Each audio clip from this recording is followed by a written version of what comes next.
मारो से लेके सुना हमारी भागवरे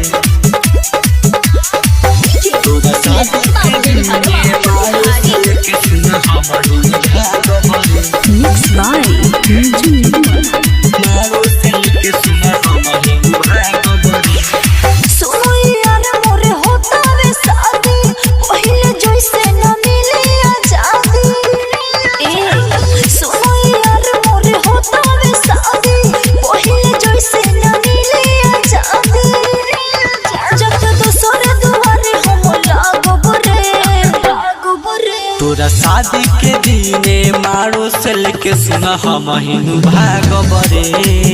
तोरा शादी के दिने मारो से लेके सुना हम हिंदू भागवरे ऐसे मत बोला। मारो से लेके सुना हम हिंदू भागवरे तोरा शादी के दिने मारो से लेके सुना हम हिंदू भागवरे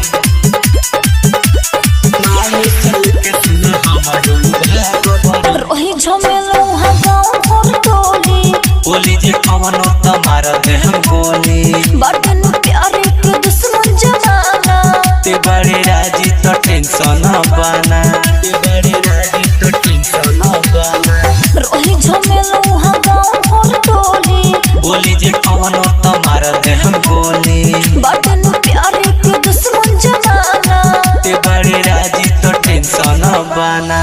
कैसे निकले लमका हम मामो बुरे तोरा शादी के दिने मारो से लेके सुना हम हिंदू भागवरे तोरा शादी के दिने मारो से लेके सुना हम हिंदू भागवरे मारो से लेके सुना हम हिंदू भागवरे तोरा शादी के दिने मारो से लेके सुना हम हिंदू भागवरे मारो से लेके सुना हम हिंदू भागवरे हो जाए ऐसे तो होशी समाज रे कोइले बड़े प्यार बाबा कमला जरे कैसे के मिलब हम तोहरा से छिप के बना भरोसा करे तो संदीप के बना भरोसा करे तो संदीप के हो जाए ऐसे तो होशी समाज रे कोइले बड़े प्यार बाबा कमला जरे कैसे के मिलब हम तोहरा से छिप के बना भरोसा करे तो संदीप के नीरज तोहरे फेरा में हम जागो रे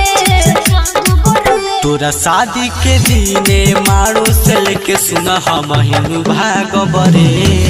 तोरा शादी के दिने मारो से लेके सुना हम हिंदू भागवरे